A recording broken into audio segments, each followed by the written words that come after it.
Welcome back to another development tour with myself, Kaz from Property by Kazzy. And so you said you spoke to a planning consultant. Obviously the problem was these pillars are the supporting pillars. Today we are back at another amazing site in South Wales. Unfortunately the weather has disappointed us, but luckily Imran from iKEK has showed us an amazing development opportunity that he has purchased 2 years ago. Now what is behind me was previously a BBC recording studio, but it's going to be completely converted. So if you want to find out how this building behind me is going to be completely transformed, firstly, make sure you subscribe to the channel, and secondly, watch this video to the end and find out exactly what's going to happen. You want to take us around? Yeah, great stuff. Let's go. Let's go for it.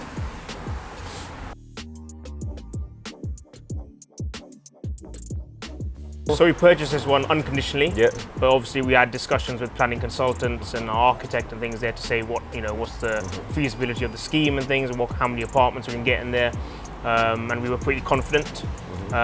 So we actually purchased one on a JV with somebody who had the funds to put in for deposit. Nice. And yeah, the estate agent obviously accepted our offer and went from there. Nice. And so you said you spoke to a planning consultant and you had the scheme you've actually gone for now. Was that originally what you hoped to get?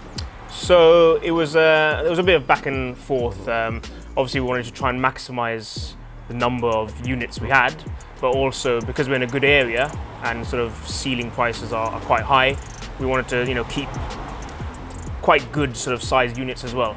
So in the end we came up with the 9-unit scheme, which obviously also incorporates the outbuilding that we have as well. So you've got basically 3 self-contained flats at the front of the property with the penthouse in the loft. I think that's going to be my favourite, and I'm really excited to come back and see that when works are in full flow. You've then got the 3 townhouses. You've got is it a 3-bed? So we've got a 3-bed at the end there. Yeah. A nice sort of 85 square meter 3-bed. Then we've got a 1-bed in the middle and then a 2-bed on this side. 2-bed on the side. And then with the outbuilding, which is right on this way, right? Yeah. So your outbuilding, that's actually where, in terms of your additions, that's where most of your works are going to take place, because you're doing a dormer on here to go up the additional floor. And then that's going to be a further 3 townhouses? 3 townhouses here, yeah. And how many bedrooms are they going to be? So 2 beds each. And these will probably be selling on as freehold apartments as well. So yeah, a nice scheme for this as well. Nice. And then you're going to retain parking at the front, and I think you said for some of the 2-bed over there and the 1-bed you've got a private garden as well. Private gardens as well, yeah. Nice. Should we go have a look inside? Yeah, let's go. So what are we standing in now? So this is going to be the 3-bed apartment, duplex apartment.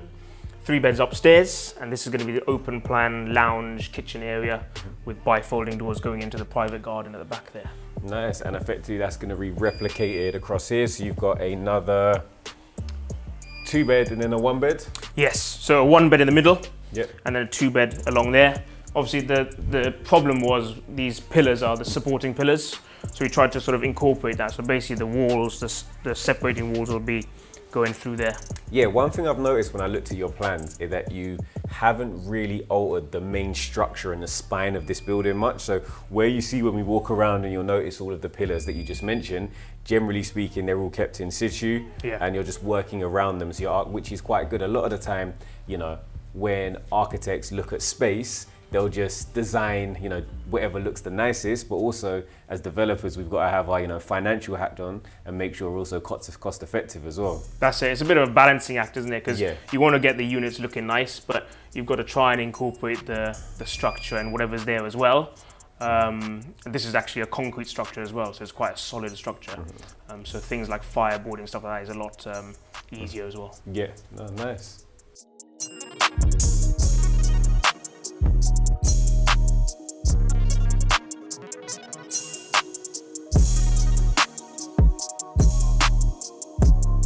How do you go about finding a good builder?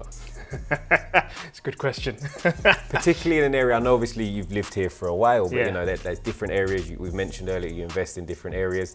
How do you find a good builder, or how do you do the relevant due diligence to make sure that you can feel confident with the builder you've chosen? So for this one, I basically went to a few developments going on around Cardiff, and we were just having a look at their work and things and just saying, oh, can I meet up with the main guy, just speak to him basically. So that's the main way through that.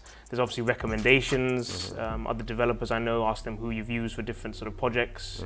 Obviously this is quite a big project, so we needed somebody who had a bit more experience with bigger conversions and things there, not just like simple refurbs and things there. But I would say recommendations is probably the biggest one. I think that's the most common answer that I hear whenever I ask people, like, how do you find a good builder? Because I always ask the question as well, and I think recommendations actually go in to see a site, have a conversation with their existing clients, do the actual financial checks as well to make sure they have the cash flow, that you're not funding their entire business. But I'm excited to see. I think, just walking around, you can see that there's so much potential. There's so many things that I like about this building. One of my main things whenever I do these tours, and it probably gets boring me saying it, but I love natural light. So the fact that you've got loads in this space is amazing. The fact that we spoke about this potential that you could even maybe vault the ceilings to add additional, like, not only head height, but also natural light, I think is really, really good as well. So what we've done with actually this glazing area here on the first floor is, because initially we were thinking maybe we could use it as like a balcony area, but because of the planning and things, they don't want overlooking over the gardens and things there. So what we've done is we've got sliding windows here with like a Juliet type sort of balcony. So basically you can open those windows up and it feels like an extension of the so when it's summer, you can just open it all out. Exactly. It can be bright, airy, and just, really, really nice. I'm excited. And I think also, being in an area that you said it's a conservation area. Yes, yeah. The other thing that I'm excited to see about this project in particular is, to be honest, this building right now sticks out a little bit. The sort of BBC stuff, national stuff isn't known for sort of creative when it comes to design. So it is like that concrete building, but you've got some exciting plans when it comes to the cladding of the building. What are you thinking? So initially we wanted more of like a timber effect. It's quite sort of in thing now, timber, slate, that sort of stuff there. But conservation, we're a little bit funny about it because there's a lot of stonework around. So we've decided to go with a stonework sort of paneling, cladding there, especially in the front areas. I think that will make it sort of still stand out as a residential scheme, because what you want to do is you don't want it to still look like an office building. You want it to be like a residential, but then obviously still tie in with the stonework of the conservation area. I mean, if you're architects and your builders can be creative, there's some really nice buildings in this part of Wales. I think if you can make it look in keeping with the local area, I think local residents are going to like it a lot more, and potentially people that are used to the architecture in the area are going to be more accustomed to that design, and hopefully are going to be, snapping your fingers off to come and buy your end product. That's it, hopefully, yeah. Now, should we go and see the last story of the building? Yeah, great stuff. Yeah, if you have a look in that room, actually, you can see some of the shows and things that they used to do some editing for. You got like Tom Jones. Oh, nice. You got like they did some editing for like Ryder Cup and. Oh yeah, Stereophonics. That's it. Yeah. Interesting. Yeah, bit cool, of history. That's it, exactly.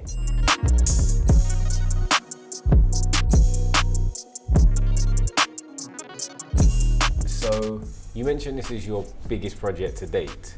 But in general, when doing a development project, how do you keep track of all of your expenses? So spreadsheets, key with anything, numbers, anything like that there.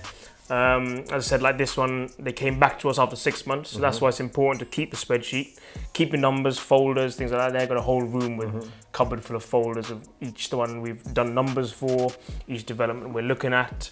And you gotta, like, for example, it's a bit of a similar to like BRRs, even with bigger, it's just a bigger scale. So you gotta make sure, like, it's like a rinse and repeat sort of thing there. So if you've got the, for development, you need the architect fees, the planning consultant fees, everything like planning fees, everything like that there. It's the same sort of scenario you do for the following development, the same numbers, same calculations. Just basically breaking down each individual sort of cost center, and then just tracking to make sure you're not going over what was your projected spend in each individual area. Exactly. So compartmentalizing the development. Yeah. That's good. And then another question somebody's asked, they wanted me to ask everybody I've come to see today, with labor prices, sort of a labor shortage, material prices going up, the market being quite crazy. Is there any hacks you've got to keep prices down, or do you just have to take it for what it is? It's a difficult one, because obviously, like, for example, this one, we purchased it in May last year. So the numbers before we put the offer in was back in December 2020 there. So back then, prices were different to how they are now. Yeah, timber, steel, Everything, glass. you know. They may come down, they may go up, you know, but it's just, you gotta always apply contingencies, you know, minimum 10% contingency on something like this, you know, £750,000 build, you know, 75 to £100,000 contingency. But it's a difficult one. You try to get the contractors in on a fixed price, but then, as you said, same with the builders, choosing the builders and going through their financials and things, make sure they have enough cash flow, because if they're giving us a fixed price, unfortunately, they've sort of got to try and stick to that budget and make sure all their sort of financials are okay with that. And that's really the key. It's just a bit of flexibility, contingency, things like that. So we're now standing in probably my favorite unit of the property, which is going to be the penthouse. The 2/3 bed is going to have the double balconies and the open plan kitchen living room with the island once this stud goes. We even spoke about the option of vaulting the ceilings in here just to give it that real penthouse feel. The stairs are going to be included in the penthouse as well, so you've got those glass stairs that are going to be a really nice feature, and I'm actually excited to see what this unit sells for. So your total GDV is 2.4 million? 2.4 million, yeah. And how much is your build cost? So build cost coming around 830,000. Acquisition was 625. And then you've got interest of about 180, 190. 180. So your total profits for this project are? Looking at about 530,000. And that's over sort of obviously, so in terms of from purchase to getting planning, that was about? So about a year. About a year for the build.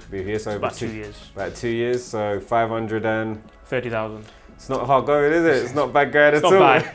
That's conservative as well. So okay. Hopefully, So hopefully, yeah. So I mean, if you've enjoyed this video and you want us to come back when they're in full flow of the works, and also come back at the end to see if you won. The main thing, do you hit that time frame? Because as developers, we always think stuff's going to take shorter than it is. And two, to obviously see if they hit their GDV numbers, make sure you subscribe to the channel. If you've got any comments, make sure you drop a comment and we'll try and answer your questions. And like this video, and we'll be back very soon with an update of this site.